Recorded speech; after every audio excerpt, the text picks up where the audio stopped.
in my whole career journey, I look like a career mutt. I've done so many different things, but I think what I've learned now at this stage in my career is that range has been incredibly valuable. I am unwilling to give up. That I will start over from scratch as many times as it takes to get where I want to be. You just want to make sure you will get knocked down, but just make sure you don't get knocked out. So your only choice should be go focus on what you can control. Hi, everyone, and welcome to the Goldin Show. Join me each week for inspiring conversations with some of the world's greatest leaders. We'll talk with founders, entrepreneurs, CEOs, and really some of the most interesting people of our time. Can't wait to get started. Let's go. Hi, everyone. It's Kara Goldin from the Kara Goldin Show, and I'm so excited to have my next guest here. We have emailed over the years and finally get to be somewhat face-to-face here together over our Squadcast recording. But this is Jeff Jones, who is currently the president and CEO of H&R Block. And Hey.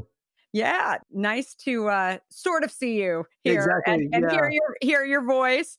And super, super excited. I mean, Jeff, for those of you who don't know, he came from 28 years of executive management and leadership from amazing top companies, including The Gap and Target and Uber. And when he made that shift and literally that move to H&R Block, I was like, wow, like what's going on over there? I mean, that was incredibly innovative and bold on both sides to kind of bring in somebody with no experience. I'm all for, passion and creativity and bring in smart people. It doesn't matter if they don't have the experience. So this was definitely something that I really believed was ultimately a great move.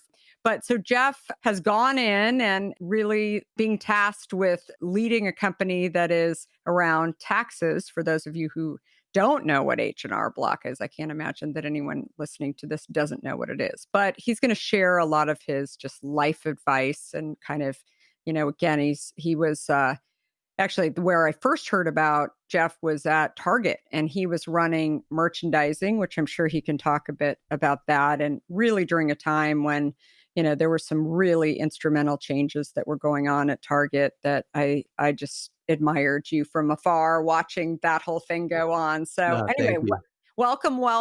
Thank you. So take us back to, Jeff, when Jeff's just starting out. Like, where were you? What were you doing? Oh man, where to begin? I mean, I'm so thrilled to see you and to be on the show. I mean, I think my life story really began with entrepreneurial parents. And it's funny because people oftentimes start with their parents, and my parents had an enormous impact on me. They were mom and pop entrepreneurs. They owned a lot of different kinds of small businesses over the years. I never went to college. And they taught me so much, they taught me hustle, they taught me work ethic, they taught me resilience. When I was in high school, we went bankrupt as a family. We lost everything because of one of their ventures. And, I was a kid in a little town in West Virginia, first generation college student, had a high school class of 42 kids. And, not everybody had a chance to get away and go to school. And I was a pretty good baseball player. And that was my escape, to go to a place called Fork Union Military Academy to play baseball. And then I got my dream job out of college in Chicago at Leo Burnett. I was fascinated as a kid with why people do what they do. Just insane curiosity. I had a creative spark in photography, and advertising for me was a way where all those things came together.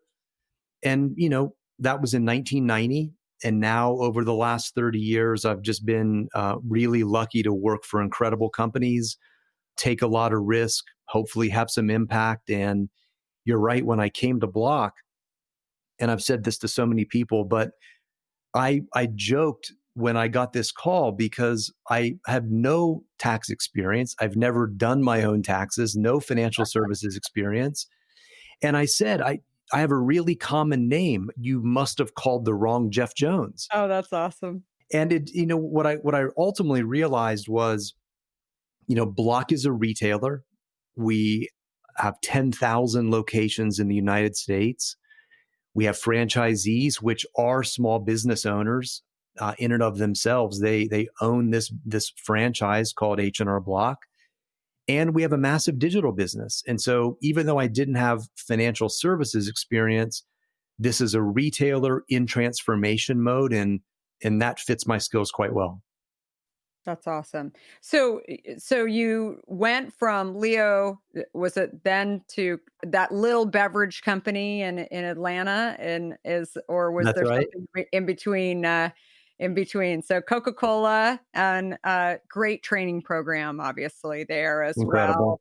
And then, were you out here in San Francisco, where I am at the Gap? Yes, ultimately, but there's a part of my career that, gets skipped over sometimes because it's not big brand, Hmm. but it was actually some of the most powerful learning in my whole career. So I left Leo Burnett to go to Coca-Cola, as you mentioned, and I had a really close high school friend who at that time was working in the consulting business.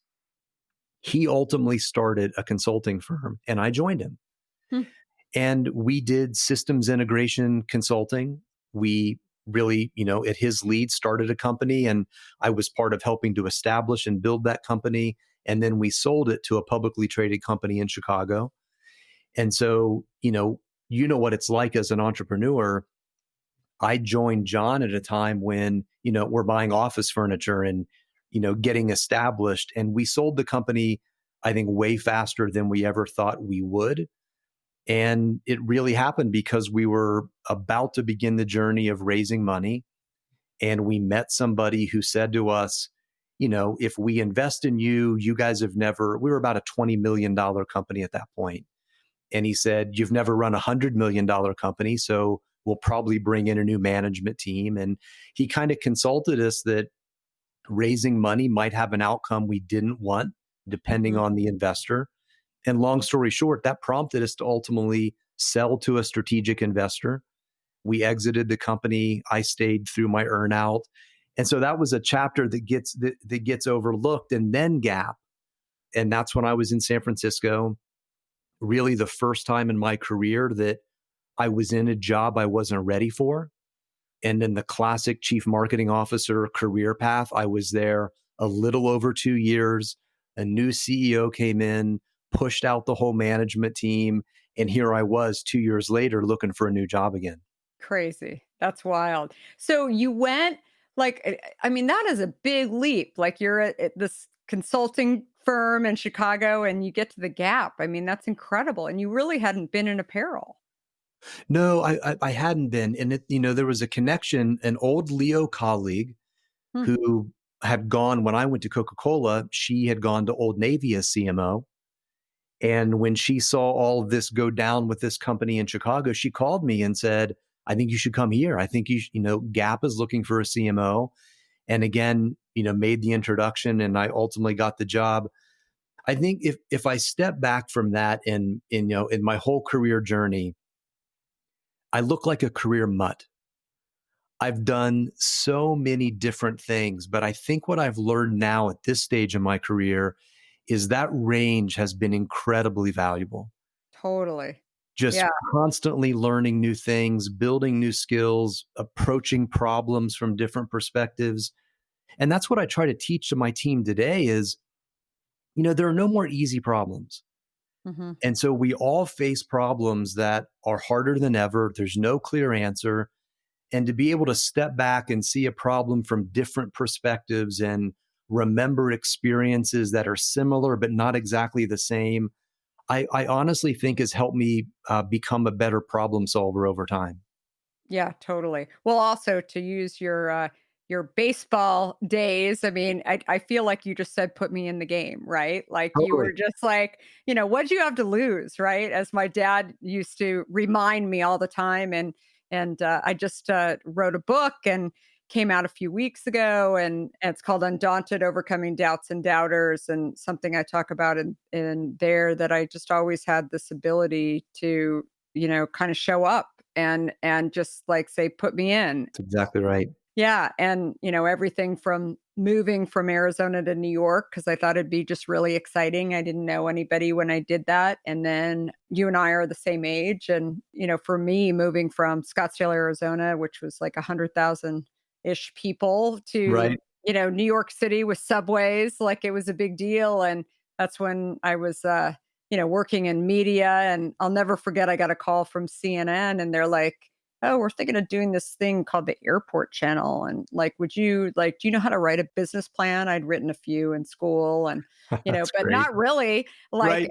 and somehow Ted Turner had equated like copies of magazines that we were putting in airports with putting monitors, like hardware up in like Oh, that's airports. interesting. And so I was like, well, they're kind of different, but I could probably do it. And I had no idea whether or not I could do it.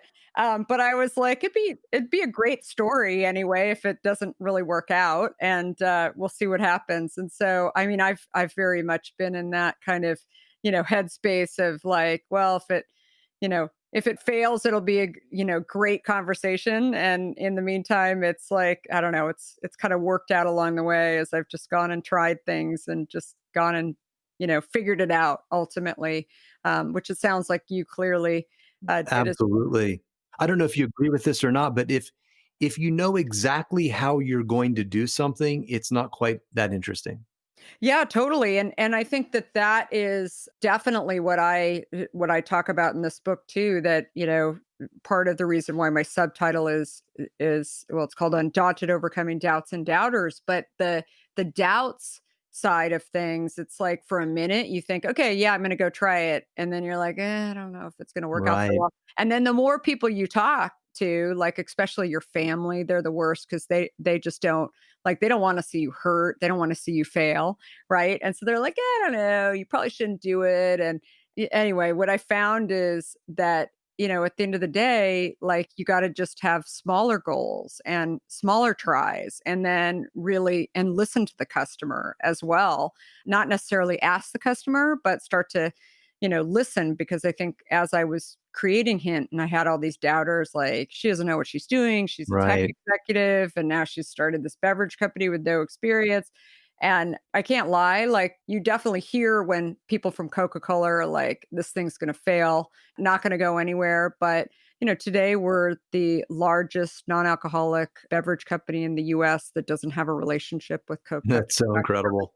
Right. Like, it wasn't Yeah. supposed to happen. But if I would have said, I'm going to go be the biggest, right, and I'm going to take on Coca-Cola, like, it really wouldn't happen, because I Right. did have these doubts that I was wrestling with. But you just go try, and you didn't know whether or not the gap was going to work out. But, you had a friend that was pulling you there, and you're like, I don't know, seems kind of cool. Like, San Francisco's fun. Why not? And I can imagine that was kind of your mindset. So you get to Target, and Yeah. during a really fascinating time when there Yeah. were so many changes going on. And I also remember, in addition, there was some crisis going on with Oh, like yeah. data breaches, and That was one of them. Yeah, that was that's right. one of them. Great, great times, right?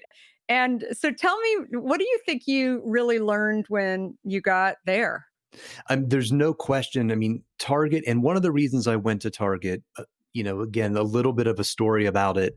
At that moment in time, I was a partner and owner of a marketing services firm and loved what I was doing, really had a great challenge, quality of life, everything was really good. And I get an email from a recruiter, and I just quickly wrote back and said, I'm just not interested. I love what I'm doing. And then a little bit later, he sends me another one, and I'm like, listen, I own this company. I can't just leave. It's not that easy. And then he sent me a third email. And when you get an email and you can see the attachment and you can kind of read the file name of the attachment, and I could tell it said Target. Hmm.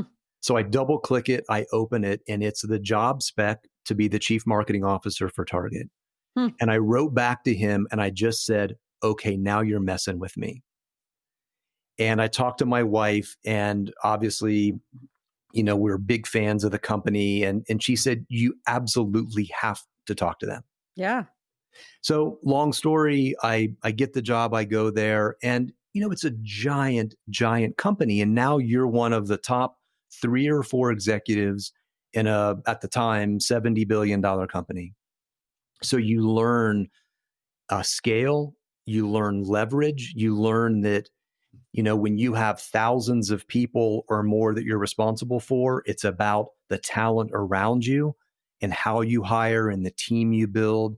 That's the only way to get leverage.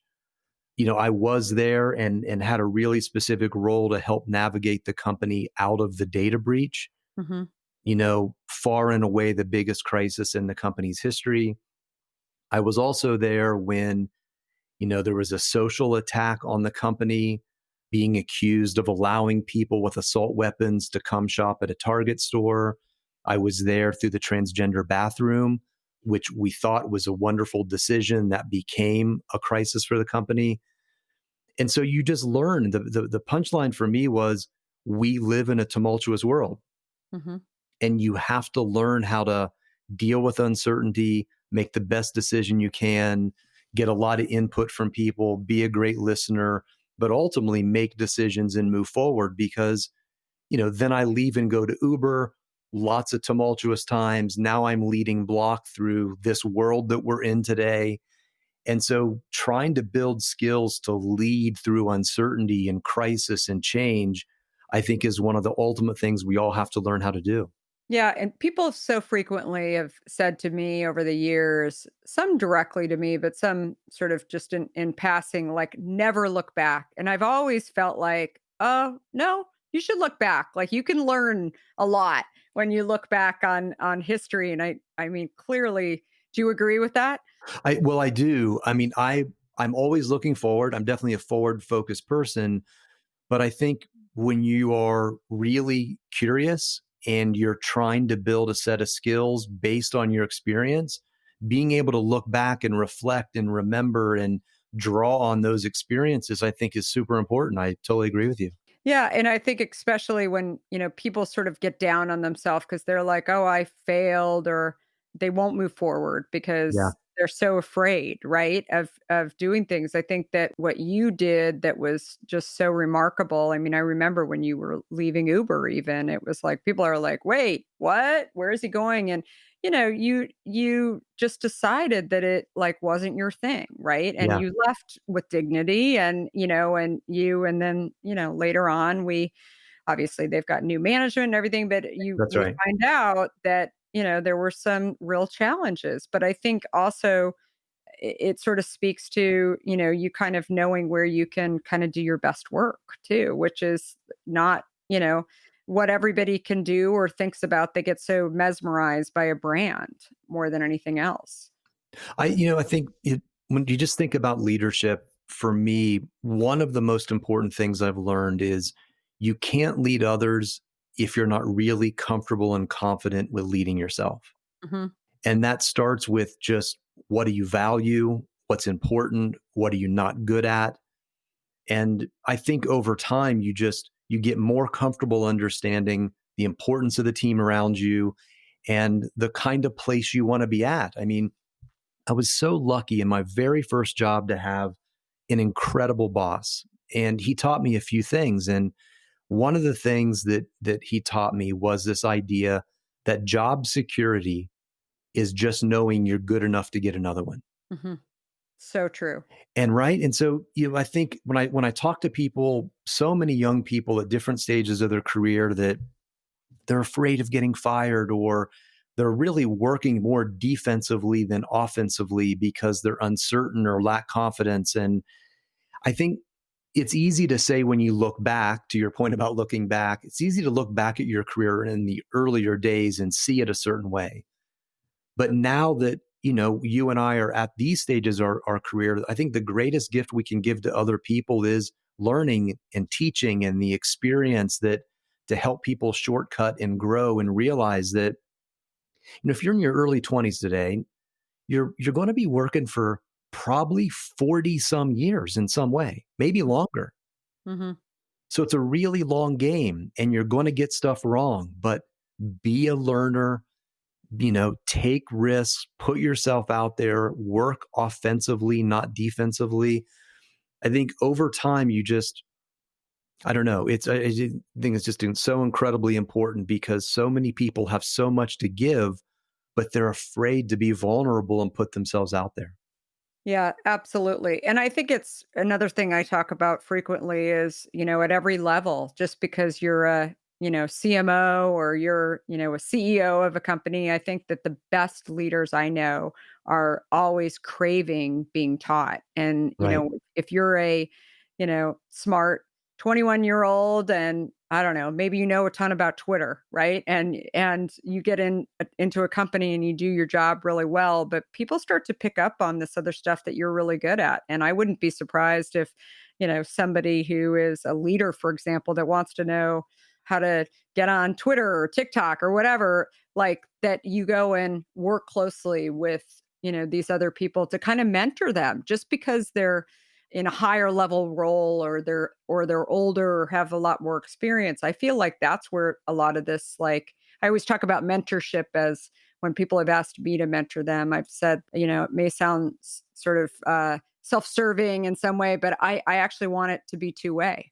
Like I want Right. to know what I'm going to, learn because I think I'll get more excited about having, this relationship back and forth. And it's not to say that they can't learn a lot from me, but when I say like, when people say, how do I find a mentor? I'm like, figure out what you're good at. Figure out what you can bring to the table because you can bring things to the table that other people with more experience don't have. Yeah. So, You're reminding me right now, I'm mentoring a woman who is the head of marketing for Bombas. And we have regular phone calls, and she comes so prepared with incredible questions, and she's such an incredible learner. And at the end of the call, she always says, "Gosh, I feel like there's something I should do for you. You're helping me work through these things." What I always remind her is the question she's asking me is making me learn too. totally. I agree too. And it also just keeps it keeps your mind going on different things. And so, when I think about the, education side and sort of the need to learn, then we jump to H&R Block. So Right. you get recruited out of Target to come over to sorry, and out of When I Uber. left Uber, Yeah, that's yeah, right. yeah. And so what exactly, like, obviously you talked a little bit about your name and you weren't sure if they were actually looking for you or not, but what really excited you about this? Well, I mean, to be totally clear, I thought I would stay in Silicon Valley. That's where the energy was. That's where I was having a lot of conversations about what's next. And this call comes in. And as I started to listen, what I basically saw was this incredible company that was not in trouble. Mhm. It's big. It generates a lot of cash. It has an incredible brand. It's well trusted. And so on one hand, you look at it and say, all right, well, what's interesting about the challenge? But the thing that got me most excited was that it was not growing anymore. Hmm. And what I saw from the outside, and it's turned out to be true, I just celebrated my third anniversary here, was what I called at the time a crisis of relevance. And that crisis of relevance ultimately was about diversifying and serving more customers in more ways. How do you leverage this?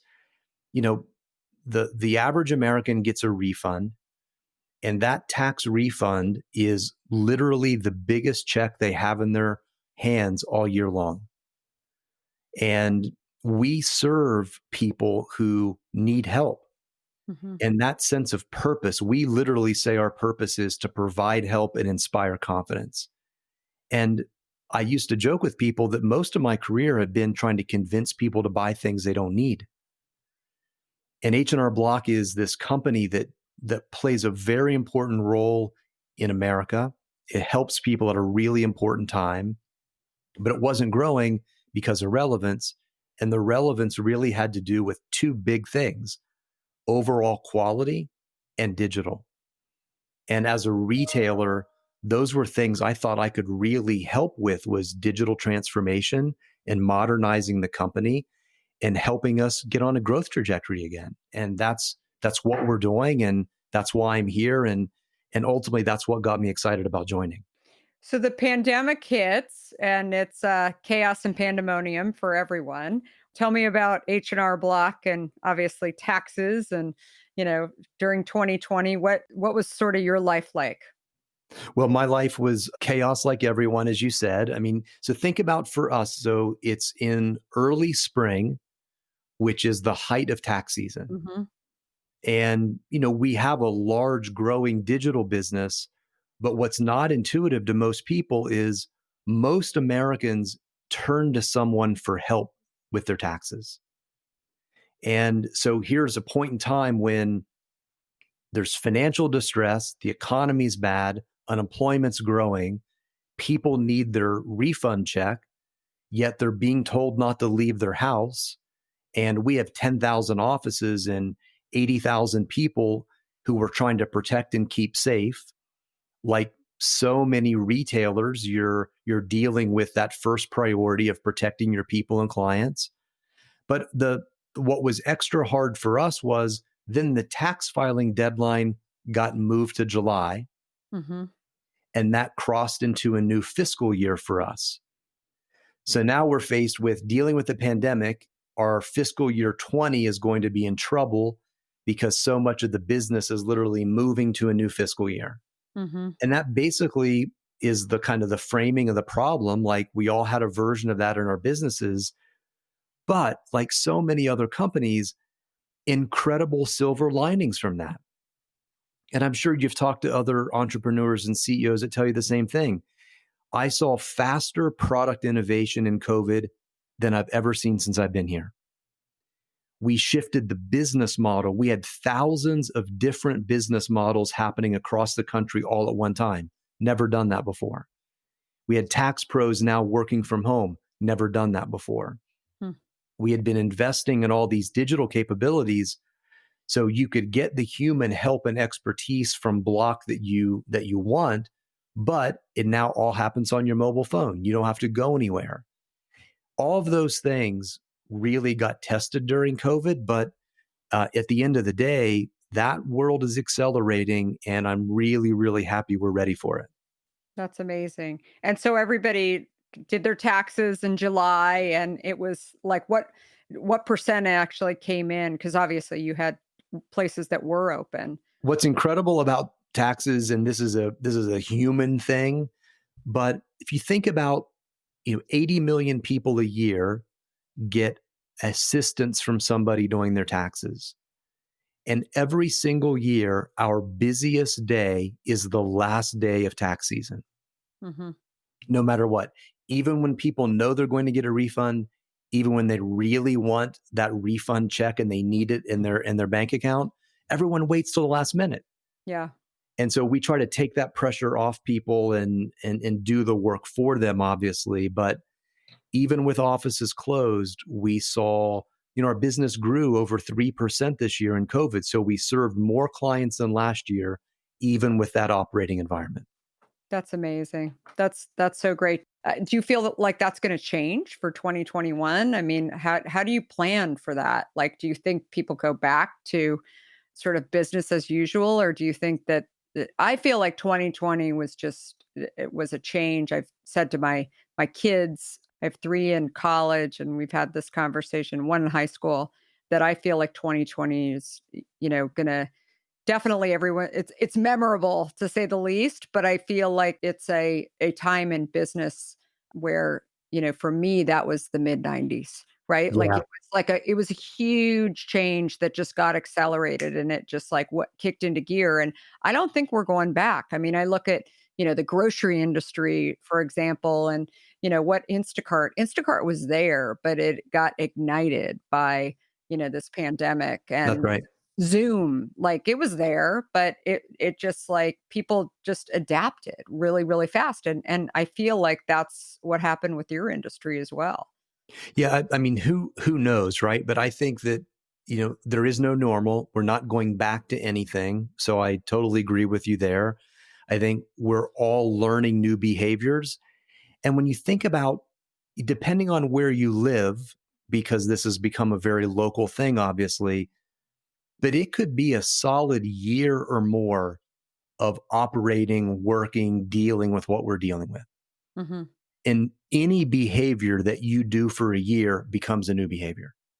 It's just how we're wired as humans, right? And so I do think whenever we're able, whether it's vaccine or better care or drugs, whatever it ends up being, a combination of those things, I think we will see people who are so excited to be able to be in public again.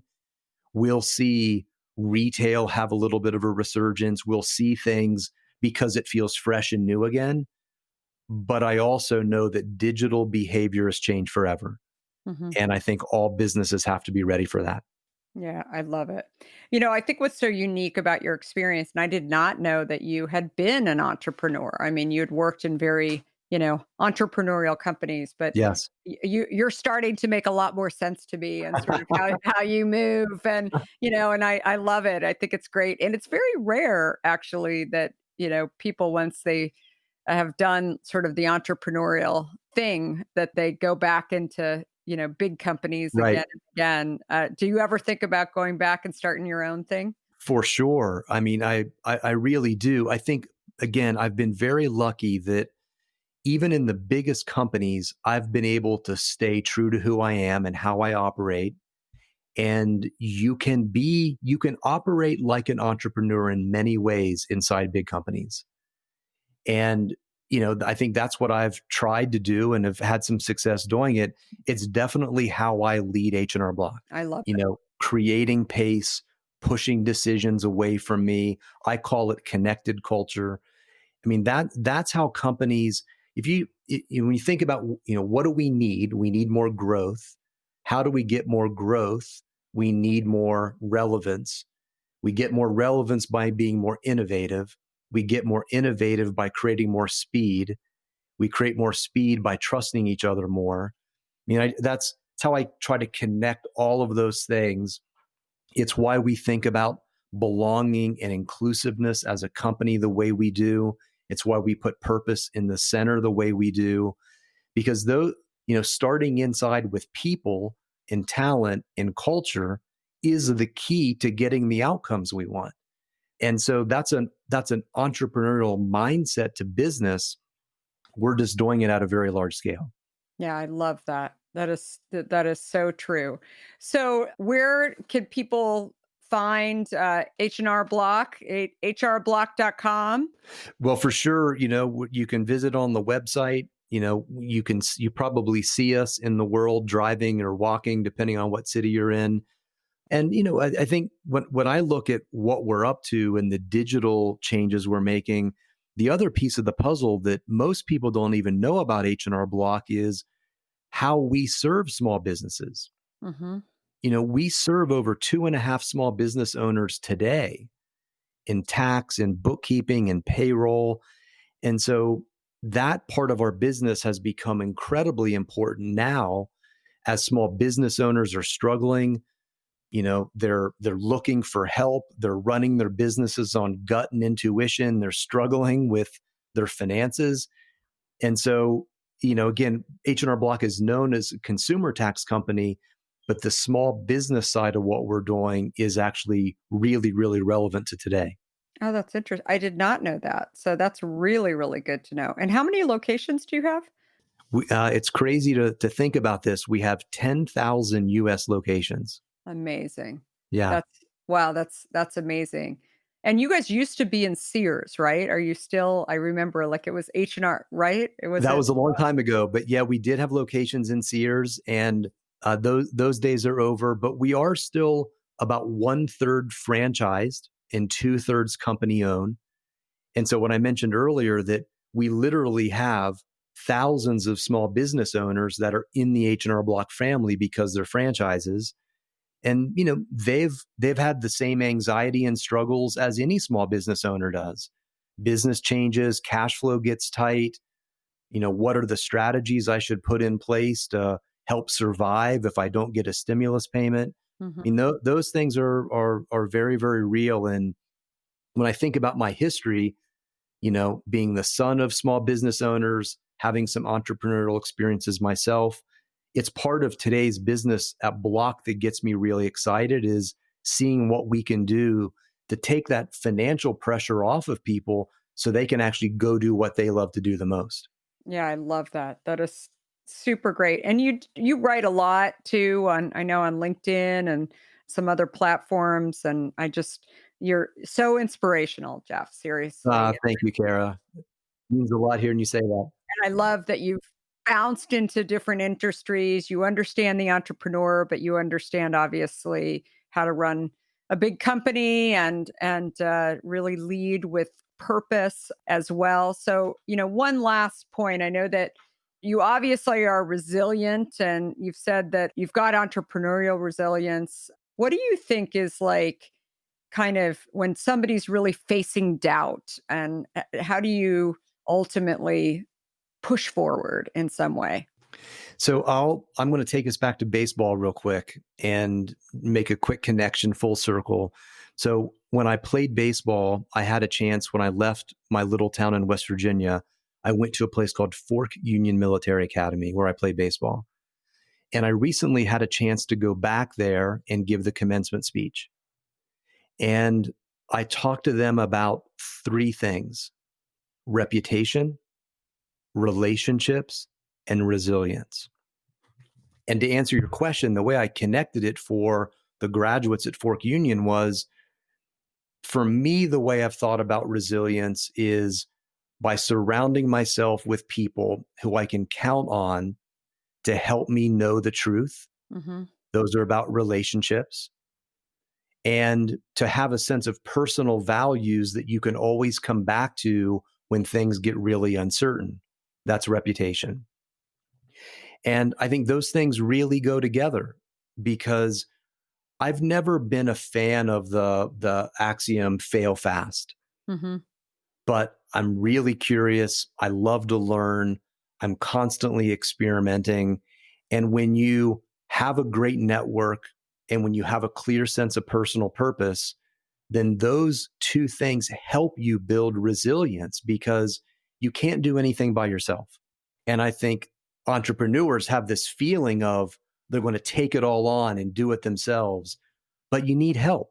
Yeah. And that's how I've tried to tie all those three things together. Yeah, absolutely. I think that is that's super, super important, and huge wisdom coming out of that statement. I love it. So where do people find you on social? At Jay Jones on Twitter. You can finally be pretty active there. And I've been trying to wean and prioritize my social media lately. So it's probably more LinkedIn and Twitter. I do love to write and share those thoughts. I think, again, it goes back to a gift of teaching and helping other people who are at different stages of their career just try to pick up a nugget or learn something from, what I've been able to learn as well.